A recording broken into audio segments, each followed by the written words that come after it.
Now, at the end of the ceremony, I would request Honorable Dr. Joe D. Chitlik, Fulbright Specialist and Senior Fellow at Center for Law and Religion at Emory University, United States of America, who has graciously graced us with her presence to enlighten us with her insightful words. Dr. Joe D. Chitlik.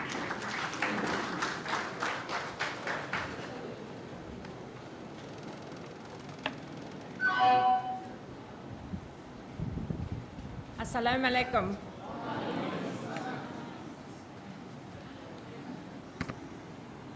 Honorable and distinguished Supreme Court, High Court judges, leadership of Kahuta College, and guests. My name is Dr. Joe Chitlik. I am an American scholar, international attorney, who's worked in the areas of comparative law, alternative dispute resolution, trade and development, human rights, and foreign policy. I currently serve at the pleasure of the U.S. government as a Fulbright specialist and at Emory University's Center for the Study of Law and Religion as a senior fellow specializing in Pakistan. I stand before all of you humbled by the invitation, but more so because I come in a room where judicial history is being made instead of reading it in a textbook. I have gotten a front row seat. Not many who are alive today can say. Today's vast conference topics covered on the first day of this event do not put a spotlight on the legal challenges faced by Pakistan, but more so on the Pakistani brilliant legal scholars who are doing the hard work of tackling these issues seriously and are looking to contribute in innovative ways to tackle them all. Pakistan is undergoing many important changes. They are evolving, they are growing, they are maturing, and most important, Pakistan is coming into its own. It's taking its rightful position on the world stage. Pakistan is a country that has much to offer, from its beautiful terrain, to the diversity of their culture, to their traditions stemming from the many generations, and the rich heritage of Islam. However, it is important to also understand how Pakistan has gotten here. Pakistan has been a country that has suffered much turbulence, weathered great adversity as people, and has withstood the test of nature with severe natural disasters. Yet Pakistan is still standing. In the United States, we like to say that a man's value is not measured in times of prosperity, but more so what they can achieve in times of adversity.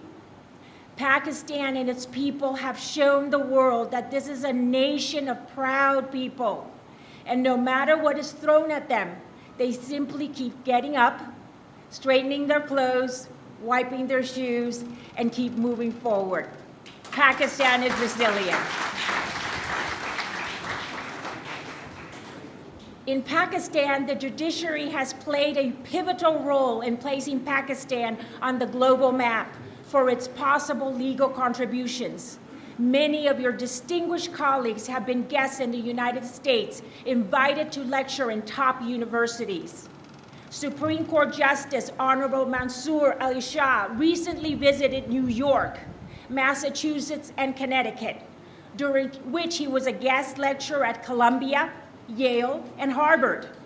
His words of wisdom, his calm demeanor, and most important, his experience of the law contributed greatly to the West's better understanding of Pakistan. High Court Honorable Justice Jawad Hassan has become a frequent lecturer in the United Kingdom. At the prestigious Durham University at the Center for Sustainable Development and Law and Policy. Most recently, in August 2024, the United States, and more so the Commercial Law Development Program of the U.S. Department of Commerce and U.S. Department of State, were honored to host a distinguished delegation of approximately 20 Supreme Court, High Court, and district judges and government officials of Pakistan, who for an intense period of 5 days sat down to discuss the future of alternative dispute resolution in Pakistan. This incredible delegation was spearheaded by none other than Supreme Court Justice Shawid Wahad, who charmed everyone not only with his charismatic personality, his composed demeanor, but with his valuable contributions during these discussions.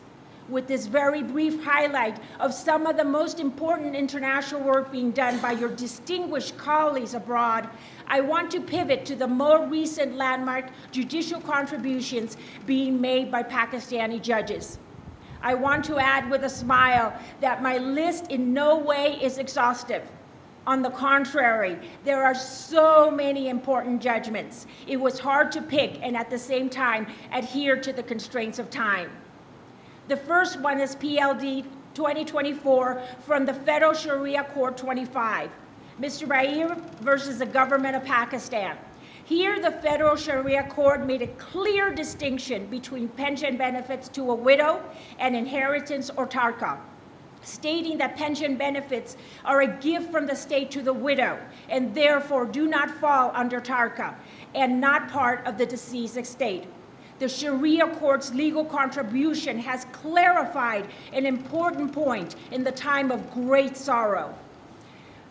PLD 2024, Baluchistan, Mirvani versus I. Here, the Honorable Court upheld the internationally recognized legal principle of res judicata, stated that once a matter was adjudicated, it cannot be opened in subsequent proceedings.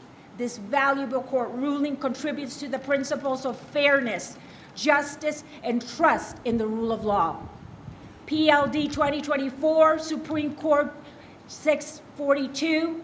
Here, the Supreme Court of Pakistan suspended the application of judgment and order, emphasizing that the case involved had a constitutional question regarding requiring a larger bench for examination. This court ruling placed the importance of adhering to the Pakistani Constitution at the forefront. It demonstrated the Supreme Court's ongoing commitment to fair and equitable application of justice. PLD 2024, Lahore High Court, 351, Jasir versus Returning Officer, and others. Here, the court stressed the importance of adhering to procedural requirements to maintain the integrity of the election process. This valuable ruling provides insight to Pakistan's ongoing commitment to fair and transparent elections. PLD 2024, Singh High Court, 202. Here, the aforemost court responded to the question of timeliness and to adhere to judicial processes. The High Court dismissed the appeal for being time-barred, for reinforcing that unexplained delays will not be tolerated. This ruling highlights the importance of expeditious delivery of justice. And finally, PLD 2024, Supreme Court of Pakistan 681.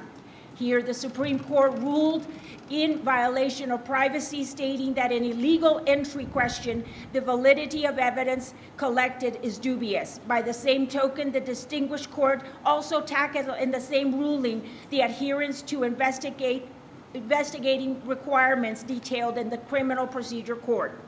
Circling back to state that due to the procedural violations and undue delays of the trial, the defendant was entitled to bail.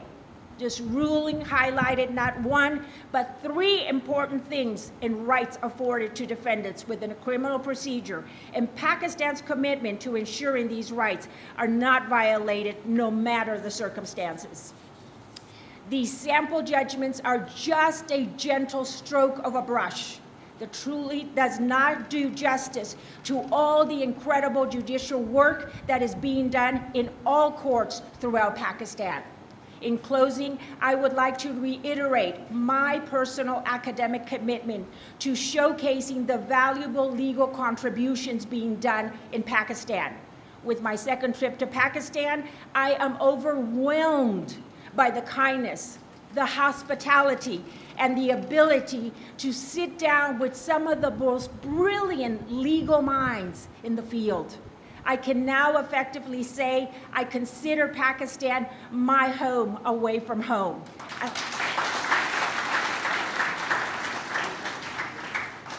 As a guest in your beautiful country, I am able to sit on the bleachers and view the entire panorama and see a very bright future for Pakistan.